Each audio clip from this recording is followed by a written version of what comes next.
প্রায় 50 মিলিয়ন বছর আগে পৃথিবীর বুক কেঁপে উঠেছিল এক অবিশ্বাস্য সংঘর্ষে। যখন ভারতীয় উপমহাদেশ আছড়ে পড়েছিল এশিয়ার বুকে, তখন জন্ম নেয় এক আশ্চর্য সৃষ্টি, তিব্বত মালভূমি, যাকে মানুষ আজও বলে পৃথিবীর ছাদ। এই আকাশ ছোঁয়া ভূমিতে দাঁড়ালে মনে হয় যেন মেঘ ছুঁয়ে যাচ্ছে চুলে, আর বাতাসে মিশে আছে কোনো প্রাচীন রহস্যের গন্ধ।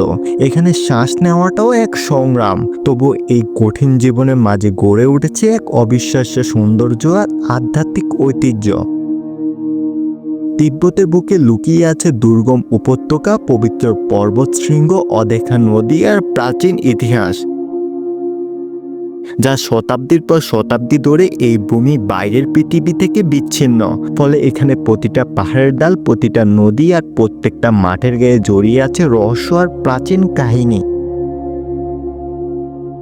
তিব্বতের ইতিহাস আমরা অনেকেই জানি, কিন্তু এর অদেখা সেই নিঃশব্দ সৌন্দর্য, যেখানে প্রকৃতি সাজিয়েছে নিজস্ব স্বর্গ, সেই গল্প খুব কমই শোনা যায়। আর ঠিক সেই কারণে আমাদের আজকের এই আয়োজন।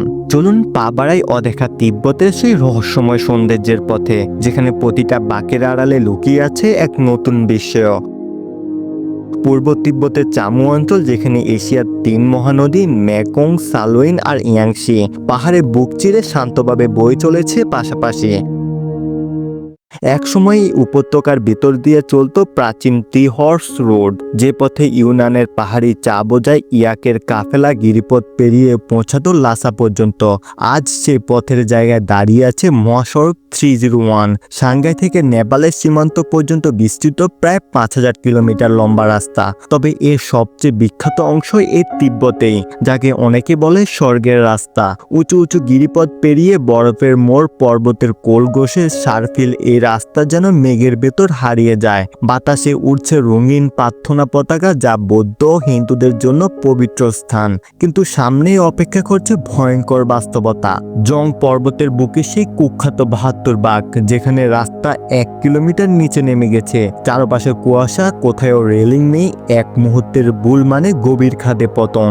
এক সময় এই আঁকাবাঁকা পথে চা বোঝাই কাফেলা চলতো, আর আজ এটাই সাহসী চালকদের পরীক্ষা নেওয়ার মঞ্চ।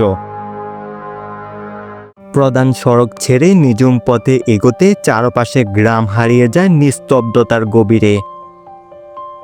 দিগন্তে দেখা যায় টকটকে লাল পাহাড়ের সারি, লোহার খনিজে রাঙ্গা, স্থানীয়দের কাছে পবিত্র। তারা বিশ্বাস করে এই পাহাড়ে দেবদেবীদের আত্মা বাস করে। এই পাহাড়ের বুকে প্রায় 5000 মিটার উচ্চতায় ঝুলে আছে এক প্রাচীন বৌদ্ধ মঠ, যেন পাথরের গায়ে অলৌকিকভাবে আটকে আছে। শীত এলে তুষারের চাদরে ঢেকে যায় সব পথ, বিচ্ছিন্ন হয়ে যায় এই নীরব জগৎ। কেবল বাতাসের শব্দ আর প্রার্থনার পতাকার মৃদুর ঢোল। তবু এখানে শেষ নয় তিব্বতের বিস্ময়।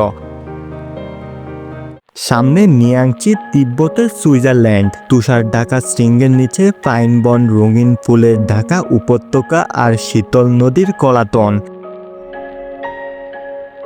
এই উপত্যকা চিরে বয়ে চলা ইয়ারলুং সাংপো নদী তৈরি করেছে বিশ্বের অন্যতম গভীর গিরিখাত। এখানে আজও কিছু জায়গা রয়ে গেছে একেবারে অজানা, অথচ অপার সৌন্দর্যে ভরা।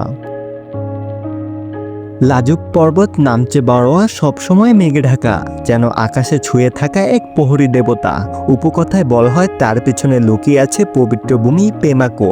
নিয়াংচির সবুজ বন পেরিয়ে প্রকৃতি হঠাৎ বদলে যায়। সামনে উন্মোচিত হয় 4000 মিটার উচ্চতার আলি মালভূমি।